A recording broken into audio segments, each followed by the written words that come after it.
State news 71 में आप सभी का स्वागत है। पूर्व विधायक चौधरी बलवंत सिंह के भोगपुर स्थित फार्म हाउस में आज सक्रिय कार्यकर्ता सम्मेलन, भाजपा के सक्रिय कार्यकर्ताओं की एक विशेष बैठक का आयोजन किया गया, जिसमें मुख्य अतिथि के तौर पर पूर्व कैबिनेट मंत्री चौधरी कंवरपाल गुर्जर विशेष तौर पर उपस्थित रहे।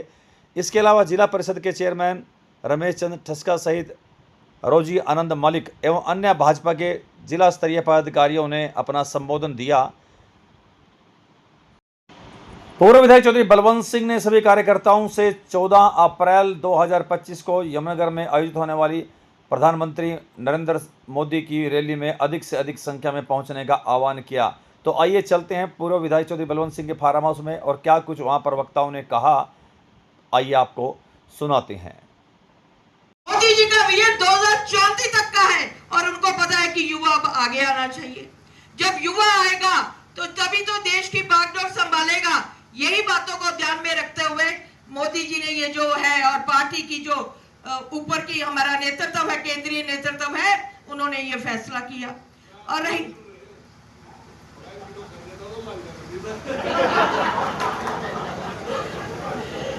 यहाँ पे महिलाओं के सम्मान की बात आती है तो उन्होंने महिलाओं को तो 33% आरक्षण किया। अब की बार जो टिकटें दी थी ये स्थायी चुनाव में 33% की बजाय अगर 10 में देखा जाए तो उन्होंने 6 यानी कि 67% महिलाओं को टिकटें दे दी। लेकिन इसका मतलब यही होता है कि वहां पर भेदभाव नहीं, वो हर एक वर्ग को आगे बढ़ाना चाहते हैं। मीटिंग में आए सभी देवतुल्य पार्टी के निष्ठावान सक्रिय सदस्य गण, सरपंच साहबान, मित्रों और दोस्तों, आज का जो मुख्य एजेंडा था कि जो सक्रिय सदस्य हमने 450 बढ़ाए थे 500 के करीब, उनका एक सम्मेलन हो जैसा कि सारे प्रदेश में हो रहा है, तो हमने काम का ही बहुत जोर है।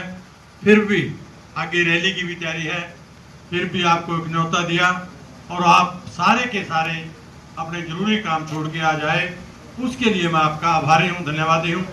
मित्रों और दोस्तों, जब आपके सहयोग समर्थन से चाहे हिंदुस्तान में सरकार बनी माननीय नरेंद्र मोदी जी के नेतृत्व में, चाहे हरियाणा प्रदेश में खट्टर साहब के नेतृत्व में 14 में सरकार आपने बनाई, दोनों सरकारें जब सत्ता में आई, उससे पहले की सरकारों ने क्या हालत देश और प्रदेश की थी, ये आपके सामने है। जब से माननीय देश के प्रधानमंत्री सरदार नरेंद्र जी मोदी बने, आज देश में किस तरह की तरक्की, किस तरह की उन्नति, किस तरह का दुनिया में नाम आज हिंदुस्तान का हुआ, ये मेरे कहने की बात नहीं। हर रोज आप टेलीविजन से, हर रोज अखबार से, हर रोज कहीं ना कहीं किसी के माध्यम से, सोशल मीडिया से आप देख रहे हैं। आज दुनिया में माननीय मोदी जी का एक अपने आप में बहुत बड़ा रुतबा है और हिंदुस्तान को जिस उन्नति, जिस तरक्की की राह पे लेके गई, आज चाहे आप हाईवेज देख लो, रेल भारत वंदे भारत ट्रेन देख लो, चाहे आप बिजली की बात देख लो, चाहे पुलों की बात देख लो, चाहे देश की सुरक्षा की बात आप देख लो, आज कोई भी, चाहे पाकिस्तान है, कोई भी विदेशी देश है, भारत की तरफ आंख उठा के नहीं देख सकता। आज मोदी जी का इतना दबदबा सारी दुनिया में है। इसी तरह हरियाणा प्रदेश में जब आपके सहयोग समर्थन से 14 में सरकार बनी और तीसरी बार भारतीय जनता पार्टी की सरकार माननीय नायब जी सैनी के नेतृत्व में बनी, तो मित्रों और दोस्तों, आज चाहे कॉलेजों की बात है, चाहे सड़कों की बात है, चाहे पुलियों और पुल की बात है, चाहे अस्पताल की बात है, चाहे रेस्ट हाउस की बात है, आज मैं ये कह सकता हूँ कि सरहौरा हल्का जो सबसे अंतिम छोर पे था और जहाँ जाने के लिए कोई सड़क नहीं थी, जाने के लिए पुल नहीं थे, कोई अस्पताल नहीं था, कोई कॉलेज नहीं था और कोई आपका रेस्ट हाउस नहीं था, आज सारे के सारे काम आपके सामने पूरे हुए हैं। ये देन आपकी है, ये त्याग और तपस्या आप सब लोगों की है, जिन्होंने भारतीय जनता पार्टी को 14 में जिताने का काम किया। उसके बाद फिर 19 में और 24 में फिर सरकार बनाने का जिन लोगों ने काम किया, वो बहुत उनके हम आभारी हैं। मित्रों दोस्तों, मैं तो आपसे एक ही निवेदन करूंगा कि ये रैली हमारी किस्मत अच्छी समझ लो या बहाने से हल्का सलौरा कैल में आए हल्का सलौरा कैल में आ गई, तो इसलिए हमारा ये दायित्व बन जाता है कि जो 25,000 कुर्सियां वो 30 हल्का बने 30 है चलो बहुत सरदम नहीं भी 10,000 कुर्सियां केवल और केवल सिनौरा हल्का भरे। उसके लिए जहां भी हम गए, जिस गांव में भी गए, लोगों ने कहा सारे काम छोड़ के पैदल भी आएंगे। ऐसा उत्साह मैं आज तक किसी रैली का नहीं देखा जिस तरह माननीय नरेंद्र मोदी जी की रैली का उत्साह लोगों में है, क्योंकि सबसे नजदीक से, सबसे नजदीक बैठ के हम सुन सके। इसलिए मेरी आपसे एक निवेदन है कि हम सभी जिम्मेदार लोग यहाँ बैठे हैं और हमारा फर्ज भी बनता है, जो सक्रिय सदस्य है, कम से कम 10-10 आदमी अपने गांव में अपने साथ जोड़ के उनको भी सक्रिय बनाए।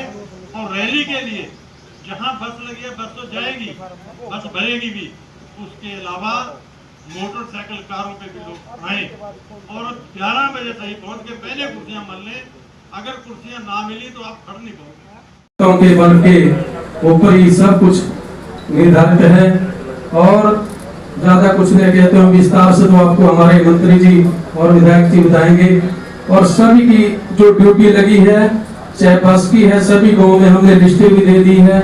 लेकिन आपसे एक अनुरोध है कि उस बस आने की जो जिम्मेवारी है हमारे कार्यकर्ताओं की है कि उसको जितनी भी 35 सीट है तो 35 सवारी भर करके जाए, ये ना हो कि उसमें सवारी कम हो।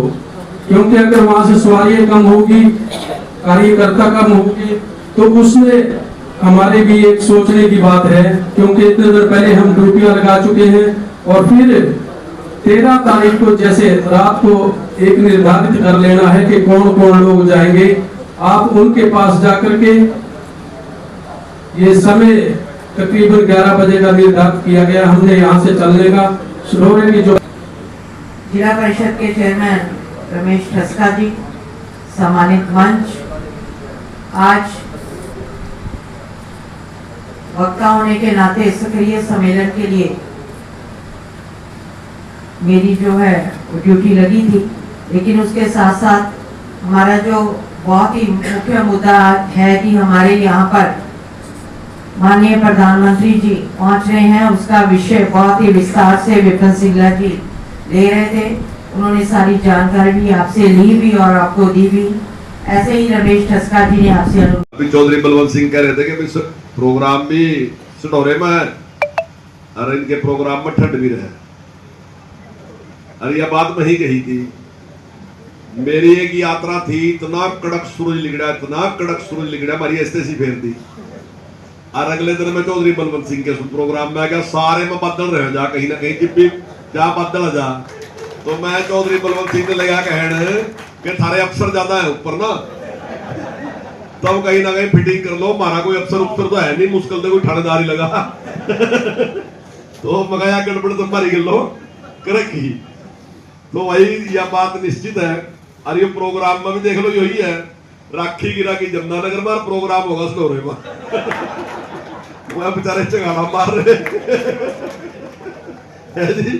तो वही भाग तो जोर है तरायो। तो भाइयों, आज का जो विषय है, एक तो सरकार, भाई संगठन से हमने सरकार बनाई। एक तो बहुत लंबा टाइम तो हमारा ऐसा निकल गया जब हमारी सरकार थी नहीं, पर जब से हमारी सरकार बननी शुरू हुई ना, फिर सरकारां बदली कम, लगातार सरकारां चली रही। अगर पंडित जवाहरलाल नेहरू के बाद देखो ना जी, तो सेंटर में तीसरी बार किसी की सरकार नहीं। और अगर हरियाणा में देखो तो हरियाणा में भी तीसरी बार किसी की सरकार बनी। जब 2014 में हम बने ना, तो लोग जो कहते तुक्का लग गया यार धरा हुई, कहते ना भाई तुक्का लग गया धरा हुई, बढ़ने बुढ़ने वाली बात नहीं थी। और मैं स्पीकर बन गया तो रघबीर सिंह कादियान जो गया था कि पचकुल्ले चलेगा पानी तक धरा, एक भी मिलने बन गया जी, बड़ी बात कहें। और जब 19 का इलेक्शन आया, सरकार फिर भरी बन गई। अच्छा, ये का कोई ऐसी बात नहीं थी, पर लोगों के दिमाग में बैठ गया तीसरी बार तो सरकार बढ़ती ही नहीं, बात ही खत्म। बोले क्यों नहीं बढ़ती? बोले बढ़ती नहीं, बड़ी नहीं, किसी की तारीख कर बढ़ जाएगी। मतलब कोई तरक नहीं, कोई लेना नहीं देना नहीं, बस हुई बैठ के बोले बढ़ती नहीं सरकार। वो पहले तो ज्यादा सीट आएगी और सरकार बढ़ेगी। क्यों बढ़ेगी? क्योंकि जो काम हमने करे ना जी, उन कामों ने करते लोग डर रहे थे। जब नरेंद्र मोदी जी प्रधानमंत्री बने तो मोदी जी ने कहा सबका साथ सबका विकास। मैं सारे लोगों के नौका काम करूंगा, मैं 135 करोड़ लोगों के नौका काम करूंगा, किसी के साथ कोई भेदभाव है नहीं। फिर हमारी सरकार बढ़ेगी। तो मनोहर लाल जी ने भी यही बात कही कि अभी 2 करोड़ 85 लाख लोगों के नौका काम करेंगे, किसी के साथ चलो कह दिया पर तो था के कराएंगे तो है, अपनों का ज्यादा करेंगे, दूसरों को कम करेंगे। बहन तो था हमने भी, पर जब लगे कहने के नौकरियां मेरिट पर मिलेंगी तो दिक्कत तो हमने भी होगी कि ये तो गड़बड़ वाला काम है। और कांग्रेस वाले बड़े खुश हो गए, बोले जी देख कर करांगे ना, फिर भी सरकार आती नहीं बस हो गया। और हमारे वाले भी हिट रहे थे कि भाई अगर ये करांगे तो गड़बड़ होगा, लेकिन लोगों ने उसको मान्यता दी क्योंकि समाज में लगभग 40-50% लोग ऐसे हैं जो किसी पार्टी से जुड़े नहीं। वो आपकी परफॉर्मेंस देखा, उस पर ही वोट पावा मैं, उनका कोई विचार नहीं किसकी वोट देनी किसकी नहीं, मैं आपकी परफॉर्मेंस पर माहौल देख का वोट पावा। और उन्होंने वोट पा दी और सरकार फिर बढ़ गई। और तीसरी बार भी अब डेवलपमेंट में ऐसा तो नहीं है किसी का कि किसी की रोक दी हो, डेवलपमेंट में ऐसी चल रही। मैं तो कहूं 2014 के इलेक्शन में चौधरी साहब बढ़ गए और फिर 2019 में हार गए। 2.5 साल तक तो काम ही चलता रहा, 3 साल तक तो बिलासपुर में बाहर सड़क का सीमेंटेड सड़क बनी है जी। काम उसी स्पीड से करीब चलते रहे, कोई कामों में कमी आई नहीं। क्यों कर रहे हम सारा कुछ? अब आज क्या कह रहे कि हमने विकसित भारत बनाना, तो विकसित भारत ऐसे तो नहीं बन सकता कि जोड़ से दूसरी पार्टी का काम रोक दे। हमने तो सारा ही काम करना पड़ेगा। अब ऐसा नहीं कर सकते कि कोई आदमी हमारे खिलाफ नारे लगा दे, हमारा पुतला फूक दे, उसके पर घर क्या गारा ही रहो तो भाई तो ठीक करेंगे, फूक लेते पुतला फूकना फूक ले, पर गारा तो हमने काट नहीं पड़ा। हमने तो बहुत साफ सुथरा करना ही पड़ेगा, तेरा जी करा कुछ ही कर ले, पर हमारी ड्यूटी है हमने अपना देश सुंदर बनाना, चाहे तो हमारे खिलाफ भी कर दे पर फिर भी हम काम तो कराएंगे। अगर किसी का बच्चा इंटेलिजेंट है, नहीं सिफारिश है, भाई हम तेरे रोक नहीं सकते, तेरे नौकरी तो लगा ही देंगे, वो तेरी मर्जी, तुझे ठीक लगा नहीं लगा, पर हम तेरी लोग कोई बेईमाना नहीं करते। तो ये सारी सोच लेकर जब चले ना जी, उसका एक बहुत बड़ा परिवर्तन है। और आज सरकार बार बार आप देख रहे हैं, डेवलपमेंट भी आप देख रहे हैं भाइयों, हमने किसी चीज पर 1% भी टैक्स का बढ़ाया नहीं है। ये जीएसटी आने से ना टैक्स घटे बढ़े नहीं है, ने टैक्स ज्यादा थे, 30% से लेकर उससे भी ज्यादा 35-40% तक के टैक्स थे। हमने घटाया 18% पर लेकर आए और अग्गा घटाने लग रहे हो, हम कम करे, लेकिन कामों की स्पीड आप देखो कितनी है। हमने कई बार था जो गया तब हमने कर्जा बहुत ले लिया, कहे ना, तो तब सोचो ले तो लिया, अब अगला कर्जा बताओगा कितना है, बोले इतना है। अच्छा थारे में कोई दुकानदार भी है थोड़े से हैं? तो जब तुमने छोटी सी दुकान करी थी तो थारी लिमिट कितनी थी? 1 लाख रुपए की। अब थारी लिमिट कितनी है? 5 लाख रुपए की या 25 लाख रुपए की। लेकिन व्यापार कितना है? जब पहले था तो आप साल में कितने का व्यापार कर रहे थे? 10 लाख का। अब कितने कर रहे? 1 करोड़ का। तो अगर तुमने 5 गुना बढ़ा दिया, वो बढ़ाई दी, तो घाटा तो नहीं आयो। तो जब अब हमारी सरकार बनी ना, तो बजट, वो बजट कितना था? 60,000 करोड़ का। अब बजट कितना है? 2 लाख करोड़ का। जब धंधा बढ़ा होगा तो कर्जा भी बढ़ा ही होगा। क्यों भाई? वो कोई विषय नहीं होता। सारी दुनिया में जो बड़े देश हैं, अमेरिका, इंग्लैंड, फ्रांस, जर्मन, अगर आर्थिक रूप से लगाया जाए तो सबसे कम कर्जा अगर है तो हमारा है कर्जा। दुनिया भी ये मान रही है कि सबसे कम कर्ज हमारे पास है। पर जब ये इतने बड़े बड़े काम होंगे तो आवांगे तो है ना जी पैसे कहीं से, बड़ा ही काम करना पड़ा, बड़ा ही बजट बनाना पड़ेगा, बड़े ही सिस्टम बनाने पड़ेंगे। अब आपने देखा पहले गाँव में आवा था, बोले जी हमारे स्कूल में कमरा बनवा दो, बोले बजट में देखेंगे। ये अब तो भूल पाल गया आप। ये सड़क हमारे टाइम में बनी, पंचकुले से हरिद्वार जो बन रही, इसका शिलान्यास करने वास्ते गडकरी है, साहा में इसका प्रोग्राम था। तो जिस टाइम आज स्पीच हो रही थी तो कटारिया जी खड़े लगे कहने क्या लगे? भाषण था उनका, अपने भाषण में वो लगे कहने कि जी इसके लिए तो आपका धन्यवाद, आपने हमारी सड़क मंजूर कर दी, पर मेरी आपसे निवेदन है कि यहां से जो कैथल सड़क जाना जी उसकी हालत इससे भी खराब है। औसतन एक आदमी रोज मर जाए वहां एक्सीडेंट है। तो मेरी आपसे प्रार्थना उसने भी करवाओ जी। चलो तो बड़ी बात क्या कर चले गए, अब तो किसी ने नहीं पता था सड़क बन सका। जब गडकरी जी खड़े तो गडकरी जी ने कहा कि कटारिया जी ये तो शिलान्यास कर दिया, और उसका भी शिलान्यास ही मान लो, उसका भी कर दिया समझ लो, जाओ और बढ़ा देंगे, उसका बजट दे दिया। और फिर मुख्यमंत्री ने लगे कहने कि 2250 करोड़ रुपए की कोई और बता दो। मतलब क्या करें, 2250 करोड़ रुपए की अगर कोई और सड़क उतारी हो वो बता दो वाल और, यानी कि एक की दो तो करी थी।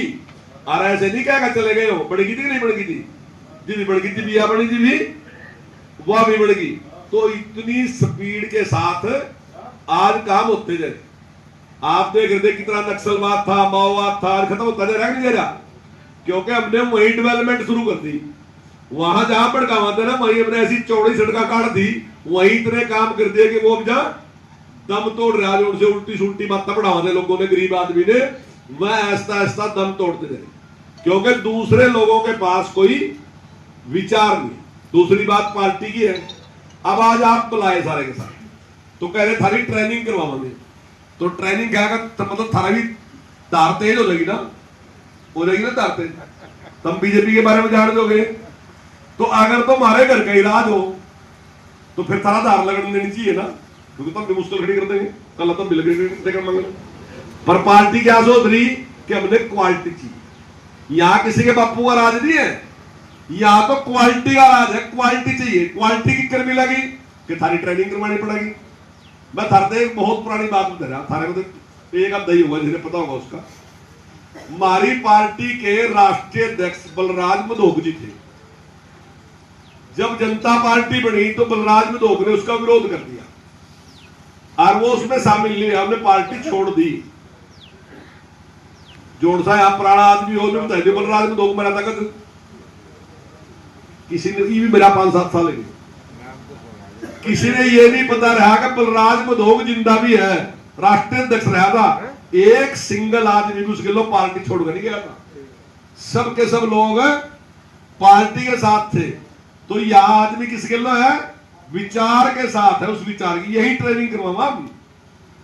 जब पार्टी बनी तो पार्टी का सबसे बड़ा ध्येय वाक्य क्या था, first is nation, second is party, last is my self. अगर देश के लोगों की पार्टी कुर्बान करनी पड़ेगी तो पार्टी कुर्बानी दी जा सका। ऐसा नहीं कि पार्टी के बदल चाहे देश का नाम हो, पार्टी बड़ी होगी। संविधान में क्या कहा है कि हस्तिनापुर की रक्षा करनी, अधर्म भी हो जाएगा, कुछ भी हो जाएगा, सब कुछ सहन कर लूंगा, लेकिन हस्तिनापुर सुरक्षित रहना चाहिए। वो उसकी शपथ ले ली।